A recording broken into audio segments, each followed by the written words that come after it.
Hello, sports fans. Welcome to Super Sports Central. Today, we have my 2022 college football predictions. So, we're going to be predicting the record for every college football team plus Notre Dame, plus be going over my playoff predictions, national championship prediction, and Heisman winner.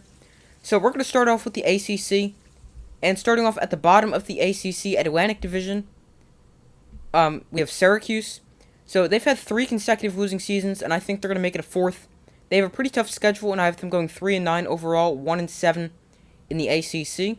I have Syracuse beating UConn, Wagner, and Virginia. Above Syracuse, I have Florida State. They showed improvement last year. They were 5-7. Jordan Travis took a step forward. They add Micah Pittman, Johnny Wilson, and Winston Wright as 3 receivers in the transfer portal. I think they should show improvement again this season. They did lose their top pass rusher, Jermaine Johnson, to the NFL, but I have them again finishing 5-7 and 3-5 in the ACC, finishing with wins against Duquesne, Wake Forest, Georgia Tech, Syracuse, and Louisiana. Next, we have Louisville. So they have a great quarterback, Malik Cunningham. He reminds me a lot of Lamar Jackson, although I think Lamar Jackson was a little bit more dynamic. But he's like Lamar Jackson with what he can do with his legs. They have a lot of potential. They have some good wide receivers, a good tight end, Marshawn Ford, and an offensive line with 4 returning starters. The pass defense was a weakness last season. I have Louisville finishing 6-6, 4-4 in the ACC, beating Syracuse, Florida State, USF, Virginia, Pitt, and James Madison. Next, we have Boston College. So Boston College is a team with a great quarterback, Phil Jurkovec, who has the potential to lead Boston College on a great season, and potentially be a first-round pick this year in the NFL Draft. Plus, he's got a really good wide receiver in Zay Flowers. And with a healthy Phil Jurkovec, it will definitely help the offense be a lot better than it was last year. Defensively, they return over half their starters, so they should be good once again. I have Boston College 8-4, 5-3 in ACC play. Losses against Clemson, Notre Dame, NC State, and Wake Forest. Above BC is Wake Forest. They're without Sam Hartman for we really don't know how long. And he's one of the top quarterbacks in the nation. The offense should still be pretty good without him. But they would obviously be a whole lot better with one of the top quarterbacks. Defensively, they're coming off a pretty bad season. They didn't really do much work defensively in the offseason. I have Wake Forest going 9-3, 5-3 in the ACC. Losses to Florida State, Clemson, and NC State. Next is NC State. So NC State is the team I have really high hopes for. The return of Devin Leary, who I think is going to be really good this year. And they have 9 of 11 starters returning on defense. They did lose left tackle Akeem Ekwonu to the NFL. I think they're going to have a great season, finishing 11-1 and 7-1 in the ACC with their only loss to Clemson. And atop the Atlantic Division, I have Clemson. Their defense is going to be elite. I'm pretty sure everyone expects that. Offensively, I have their concerns. I like Will Shipley at running back. But who's going to be the quarterback? Because DJ Uyunglele had a subpar season last year, and now they're bringing a talented true freshman. But I think Clemson bounces back, going 11-1, 8-0 in the ACC, and with their lone loss on the road to Notre Dame. So Clemson wins the Atlantic Division. Moving on to the bottom of the Coastal Division, we have Duke. So they're in a tough spot right now. They hired Mike Elko as their head coach. They lost quarterback Gunnar Holmberg and their top wideout, both just in the transfer portal. Plus, they lost running back Mateo Durant, who had over 1,200 yards last season. They really won't be very good offensively or defensively, and I expect another bad season from Duke. I have them going 3-9 overall, 0-8 in ACC play with wins over Kansas, North Carolina, A&T, and Temple. Next, we have Georgia Tech. They're in a tough offensive position as they lost both quarterback Jordan Yates and running back Jahmyr Gibbs. So really, they won't be very good. I have them going 2-10 overall, 1-7 in ACC play. Wins over Western Carolina and Duke. Above them, we have Virginia. So they have a good quarterback, Brendan Armstrong. Good receivers, but they did lose 5 starters along the offensive line. So that could be a problem. I have the Cavaliers going 5-7, 2-6 in the ACC. Wins over Richmond, Illinois, Old Dominion, Georgia Tech, and Duke. Next, we have the other Virginia school, Virginia Tech, slightly above Virginia. I think they're going to figure out quarterback, as they have a pretty easy schedule this season, and I have them going 7-5 and 3-5 in the ACC. Lost to Boston College, North Carolina, Pitt, Miami, and NC State. Above Virginia Tech is North Carolina, so they lost running back Ty Chandler and quarterback Sam Howell. They still have a very talented wide receiver Josh Downs, and they've have a redshirt freshman starter Drake May as their starting quarterback. I don't think they're going to be amazing this season. I have them going 7-5, 4-4 in conference play. Losses against Notre Dame, Miami, Pitt, Wake Forest, and NC State. Above North Carolina is Pitt. They did lose their top two offensive players in Kenny Pickett and wide receiver Jordan Addison. They get Keaton Slovis coming over from USC to fill the hole at quarterback. I think they're going to drop off a little bit from last year, but I still think they're going to be near the top of the Coastal Division with a 9-3 record, 6-2 in the ACC. Losses against Tennessee, Louisville, and Miami. And atop the Coastal Division is Miami. They have a new head coach and offensive coordinator, Mario Cristobal and Josh Gaddis, respectively. They have a great quarterback, Tyler Van Dyke. I think they're going to win the Coastal Division with a 10-2 record. Losses at Texas A&M and Clemson. And they're going to go 7-1 in ACC play. And now my ACC championship prediction. Clemson against Miami. A rematch from a few weeks prior, which I have Clemson taking home the victory there. But I have Miami getting the ACC title win over Clemson, as it's hard to beat a good team twice, especially when the second time is on the road. Moving on to the Big 12. So the Big 12 is a tough conference to predict because there's some teams you have no idea what's going to happen with, like Iowa State, TCU, and Texas Tech. There's others, but those are a few. So there's no divisions in the Big 12, so starting off with the team I have coming in last, and that is Kansas. I mean, it's Kansas, they're a basketball school. They actually could get Big 12 win this season, and it could come at home against TCU, but I don't think it's going to happen, as I have Kansas going 1-11, 0-9 in the Big 12, only win to Tennessee Tech in the season opener. Moving on, we have Texas Tech. So I do think they're going to be better than Kansas, but I really don't know what to expect from them. I have them going 3-9, 2-7 in the Big 12. I have them beating Murray State, TCU, and Kansas. Moving on, we have TCU. So they went through a coaching change for the first time in 21 years, so we really don't know what to expect from them. I have them going 5-7, 2-7 in the Big 12, beating Colorado, Tarleton State, South Alabama, Kansas, and West Virginia. Above TCU is West Virginia. So they're another team that I really don't know much about. They're getting Georgia transfer at quarterback JT Daniels. So he could be really good for them. But record-wise, I have them going 5-7, 4-5 in the Big 12. Moving on to Iowa State. They're another team I really don't know what's going to happen, as they lost Breece Hall, one of their best offensive players, plus quarterback Brock Purdy. And those two were huge offensive pieces for the Cyclones. So I expect them to be about a 500 team going 6-6, 4-5 in the Big 12. Wins against Southeast Missouri, Ohio, Kansas, West Virginia, Texas Tech, and TCU. Moving on to Kansas State. So they have a great running back in Deuce Vaughn and are getting a transfer at quarterback Adrian Martinez from Nebraska. They could be good this season. I have them going 8-4, including 5-4 in the Big 12. Losses to Oklahoma, Oklahoma State, Texas, and Baylor. Moving on to Texas. So they have a lot of potential this season. They have arguably the top running back in the country, Bijan Robinson, plus former 5-star quarterback Quinn Ewers from Ohio State, and an elite wide receiver Xavier Worthy. I expect a bounce-back season from Texas, going 9-3, 7-2 in the Big 12. Losses to Alabama, Oklahoma, and Oklahoma State. Next, we have Oklahoma State. So they've had a lot of key players to return to replace this offseason. They do have quarterback Spencer Sanders returning, but they've had to replace Jalen Warren, their running back, receiver Tay Martin, and inside linebacker Malcolm Rodriguez. Plus, they have to replace defensive coordinator Jim Knowles, who led a very, very good defense last year. I have them going 10-2, 7-2 in the Big 12, with losses to Oklahoma and Baylor. Above Oklahoma State is Baylor, so I think they're in line for another good season. They have Blake Shapen as their quarterback, as he beat out last year's starter, Jerry Bohannon, for the starting job. Their defense should once again be good. I think Shapen's going to elevate the passing attack, and Baylor goes 10-2, 7-2 in the Big 12, losses at Oklahoma and at Texas. Moving on to Oklahoma. So they're having a new head coach, Brent Venables, and he brings a defensive mind, which is something that's good because Oklahoma's defense has always been pretty bad. They did lose Caleb Williams, but they brought in Dylan Gabriel to be the quarterback. They still have wide receiver Marvin Mims, so he's going to probably be the go-to option on the outside.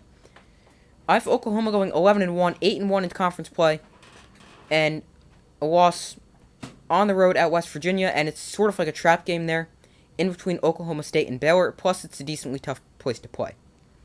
And in the Big 12 championship game, I have Baylor against Oklahoma, and I think Baylor gets their revenge from the regular season and gets the win here in the Big 12 title game, winning their second Big 12 championship in a row. Moving on to the Big 10. So starting off in the Big 10 East, we have Indiana. So it looked like the future was bright in 2019 and 2020, but they had a terrible season last year, going 2-10. Their offense was terrible, only scoring 10 points a game. And I think they're going to continue to be one of the worst teams in the Big 10, going 3-9, 1-8 in conference play, with wins over Maryland, Idaho, and Western Kentucky. Next, we have Rutgers. So Rutgers is a team like Indiana, but instead of being Indiana, their offense was not very good. Neither was their defense. I expect another bad season from Rutgers. A little bit better, but I have them going 3-9, 1-8 in the Big 10 with wins over Wagner, Temple, and Indiana. Next, we have Maryland. So they're coming off a winning season for the first time since 2014. They've shown improvement. The defense could definitely use help. They were one of the worst statistical pass defenses in the nation. They're still far from contending in the Big 12. I have them going 6-6, 3-6 in the Big 10. Wins against Michigan State, Buffalo, Charlotte, South Alabama, Northwestern, and Rutgers. Next, we have Penn State. So they had a great start last season, going 5-0, but then they had a late season collapse. They're going to need quarterback Sean Clifford to be more consistent, plus better offensive line play. They did lose some defensive starters, so I think they're going to be good but not great. 8-4. I have as their overall record 6-3 in the Big 10. Losses against Auburn, Michigan, Ohio State, and Michigan State. Moving on to Michigan State, so they need to find a way to replace Kenneth Walker, who left for the NFL. That was a big gap in the offense. They did bring in Wisconsin transfer Jalen Berger to help with that. I don't think the defense will be that great again. I have the Spartans going 9-3, 6-3 in the Big 10. Losses to Maryland, Michigan, and Ohio State.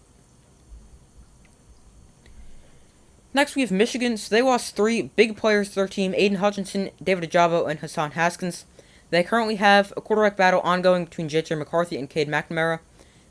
Jim Harbaugh said both of them will start. So McNamara will start Game 1, McCarthy will start Game 2. I don't think Michigan's going to be a playoff team like last year. They'll still be good, going 10-2, 7-2 in the Big 10. Losses to Iowa and Ohio State. And atop the Big 10 East, I really don't think it's a surprise for anyone. Ohio State, they have an elite offense, great quarterback C.J. Stroud, great running back Travion Henderson, great wide receiver Jackson Smith-Njigba. I think they're going to be one of the best teams this season, definitely the best in the Big 10 East, going 12-0, finishing 9-0 in the Big 10. Moving on to the Big 10 West, at the bottom we have Northwestern.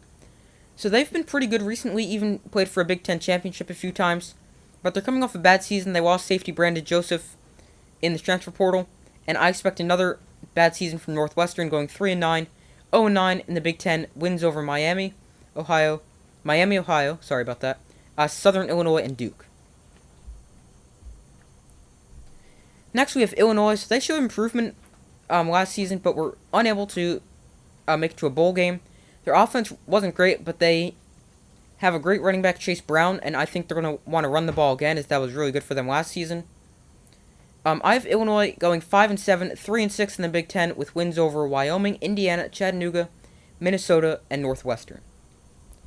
Next, we have Purdue. They're coming off a season where they lost 9 games. They have quarterback Aiden O'Connell returning. They lost wide receiver David Bell to the NFL. Also, they lost edge rusher George Karlaftis to the NFL. I have Purdue going a 500 record, 6-6, 3-6 in the Big 10. Wins over Indiana State, Syracuse, Florida Atlantic, Illinois, Northwestern, and Indiana. Next, we have Minnesota. So they have quarterback Tanner Morgan returning, and they're getting their top running back from a torn Achilles. So I think Minnesota will have a good season, going 7-5, 4-5 in the Big 10. losses to Michigan State, Illinois, Penn State, Nebraska, and Wisconsin. Above Minnesota, we have Nebraska. This is a big season for Scott Frost and Nebraska. They had a bad season last year, going 3-9, but all their losses were really, really close. They're bringing in Texas transfer Casey Thompson at quarterback. They should be pretty good as long as the offensive line plays well. The defense has been a strength of theirs. So I have them going 8-4 and 6-3 in the Big Ten, lost to Oklahoma, Michigan, Wisconsin, and Iowa. Next, we have Iowa. So they're going to need to replace running back Tyler Goodson and center Tyler Linderbaum. The offensive line needs to play better. The defense should be good once again, as they were good last year, and they've been one of the strengths of Iowa's team over the recent years. 9-3, I have Iowa going 6-3 in the Big Ten, lost to Ohio State, Wisconsin, and Minnesota. And atop the Big Ten West, we have Wisconsin. They lost some key players this offseason. They do have a rising star, Braylon Allen, at running back. They have quarterback Graham Mertz, who he needs to play better. But I think Wisconsin's going to want to run the ball, as they've got a really good running back, Braylon Allen, as I just mentioned. And I have them winning the Big Ten West, going 10-2, 7-2 in the Big Ten. Losses to Michigan State and Ohio State. In the Big Ten Championship, Ohio State against Wisconsin. I have Ohio State winning this one and finishing the season 13-0. Moving on to Notre Dame. So, they have a really good team. I think the offensive line is going to play a lot better. The defense will be good once again. They do have first-year starting quarterback Tyler Buckner, but I think he's going to be very good for Notre Dame. I think they have a potential playoff team. They have the potential to go 12-0, but I have them going 11-1 with their one loss to Ohio State in Week 1. Moving on to the Pac-12. So the Pac-12 got rid of divisions, and now it's just like the Big 12, and the top two teams will play for the title. At the bottom of the Pac-12, I have Colorado. They had a bad season last year, going 4-8. The offense and defense were both pretty bad. They lost a lot of players on defense, and I expect another bad season from Colorado, going 3-9, 2-7 in conference play. Wins over Air Force, Arizona State, and Cal. Above Colorado, we have Arizona. They had a terrible season last year, going 11-1, but they did have some good transfer portal additions. So I think they're going to win 2 more games, but still near the bottom of the Pac-12. 3-9 overall, 2-7 in Pac-12 play. Wins over North Dakota State, Arizona State, and Colorado. Above Arizona, we have Stanford. So they have a potentially good quarterback, Tanner McKee. The offensive line was terrible last year, and McKee is not necessarily the most mobile guy. I have Stanford going 3-9, 2-7 in the Pac-12. Wins over Colgate, Washington State, and Oregon State. Above them, we have Cal. So their defense looks to be the strength of them once again, as it typically is. They're adding Purdue transfer Jack Plummer at quarterback. And I have Cal going 4-8, 2-7 in the Pac-12. Wins against UC Davis, UNLV, Arizona, and Stanford. Next, we have Arizona State. So I expect them to take a major step back, as they lost quarterback Jaden Daniels in the transfer portal. But they did bring in transfer Emory Jones from Florida. But they're going to have to rely a lot on transfers this season. I have Arizona State going 5-7, 3-6 in the Pac-12. Wins over Northern Arizona, Eastern Michigan, Washington, Stanford, and Oregon State. Next, we have Washington State. They should be better. They have Cameron Ward transferring. He did play in the FCS last year, but he tore up the FCS, throwing 47 touchdowns and over 4,600 yards. I think Washington State will be okay, going 5-7 overall, 3-6 in the Pac-12. Wins over Colorado State, Idaho, Cal, Arizona, and Arizona State. Next, we have Oregon State. So they have a good O-line, and they have Chance Nolan returning. They do have a true freshman at running back, Damian Martinez, but I think Oregon State is in line for a decent season, going 6-6, 3-6 in Pac-12 play. Wins against Boise State, Fresno State, Montana State, Washington State, Colorado, and Cal. Next, we have Washington. They brought in Indiana transfer Michael Penix to be their starting quarterback. They're going to need better offensive line play. They had a good defense last season, especially pass defense, but they lost 2 big players in their secondary, Kyler Gordon and Trent McDuffie, to the NFL. Washington goes 8-4, 6-3 in the Pac-12. Losses to Arizona State, USC, Oregon, and Michigan State. Above them, we have UCLA. So they have quarterback Dorian Thompson-Robinson, who's a great dual threat quarterback, plus a great running back, Zach Charbonnet, returning. They did lose 2 pass catchers, but they brought in some more receivers to help fill that. I have them going 9-3 this season, 6-3 in the Pac-12, losses against Washington, Oregon, and Utah. Above UCLA, we have the other Los Angeles school, and that is USC. So they had a big offseason. They had Lincoln Riley become their head coach. They brought in a lot of transfers: Travis Dye from Oregon, Jordan Addison from Pitt, and Caleb Williams from Oklahoma. Their defense won't be great. Neither will their offensive line. But I have USC going 9-3, 7-2 in the Pac-12, lost to Notre Dame, UCLA, and Utah. Next, we have Utah. They have a lot of potential this season. They have a great dual-threat quarterback, Cam Rising, also great running back, Tavion Thomas. I have them going 11-1, 8-1 in the Pac-12, only lost to Oregon. And atop the Pac-12, we have Oregon. They have former Georgia defensive coordinator Dan Lanning coming in as their head coach.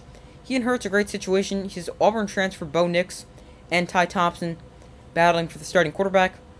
And he's also got one of the best linebackers in the country, Noah Sewell. I have Oregon going 11-1, 9-0 in the Pac-12. Their only loss to Georgia in the season opener. In the Pac-12 championship, we have Oregon against Utah. And I'm going to go with Utah to win the Pac-12 championship, avenging their loss against Oregon a few weeks prior, and potentially making a case for the college football playoff. Moving on to the SEC, we have Vanderbilt coming in at the bottom of the SEC East. So they're in a bad situation. Head coach Clark Lee inherited a bad situation last year. I think they're going to show slight improvement, but I have them going 3-9 and 0-8 in the SEC. Wins at Hawaii, Northern Illinois, and Elon. Next, we have Missouri. So I really have no idea about Missouri. They could be decent. They could be terrible. They don't have a great defense. They have potential quarterback controversy. And I have Missouri going 5-7 with 2-6 in the ACC. Wins over ACU, Louisiana Tech, Auburn, Vanderbilt, and New Mexico State. Above Missouri, we have South Carolina. They're getting Oklahoma transfer Spencer Rattler at quarterback. They also have some other transfers coming in at quarterback. If Spencer Rattler regains his superstar form in Oklahoma from when he was in Oklahoma in South Carolina, I think South Carolina could be a great team this year. But I've been going 5-7, 2-6 in the SEC. Wins over Georgia State, Charlotte, South Carolina State, Vanderbilt, and Missouri. Fourth in the SEC East, we have Kentucky. So they have a great quarterback, Will Levis, a great running back room led by Chris Rodriguez. Although Chris Rodriguez may get suspended 3 or 4 games, they did lose some offensive linemen and wide receivers. So that could definitely impact them. But I have Kentucky going 8-4 this season, 4-4 in the SEC. Losses to Florida, Ole Miss, Tennessee, and Georgia. Above Kentucky, we have Tennessee. So Tennessee is a great quarterback, Hendon Hooker, who could really take his game to the next level and make Tennessee a truly great team. They also have a great wide receiver, Cedric Tillman, and there's 4 returning starters along the offensive line. I have Tennessee going 8-4, 4-4 in the SEC, lost to Florida, LSU, Alabama, and Georgia. Second in the SEC East, we have Florida.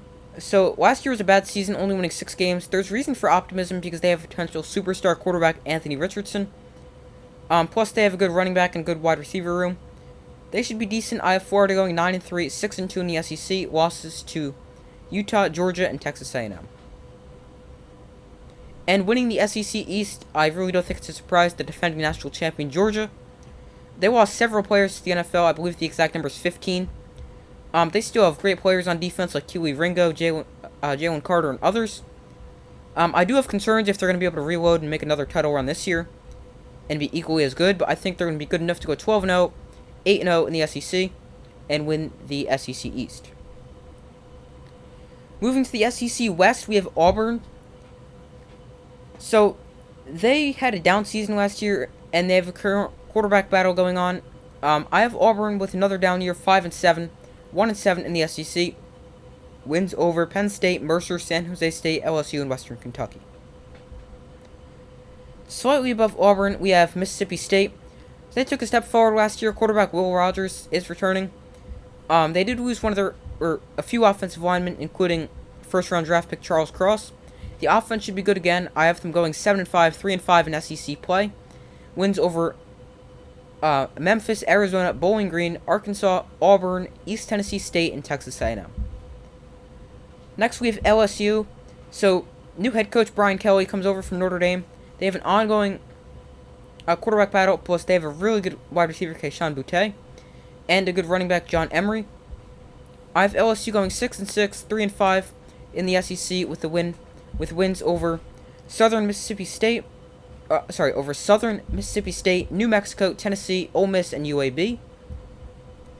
Next, we have Ole Miss. So they lost Matt Corral. They did bring in Jackson Dart from USC. They also brought in Zach Evans, who was really good at TCU, and multiple wide receivers. I think Ole Miss will be good again. 8-4. I have as their record 4-4 in the SEC, losing to LSU, Texas A&M, Arkansas, and Alabama.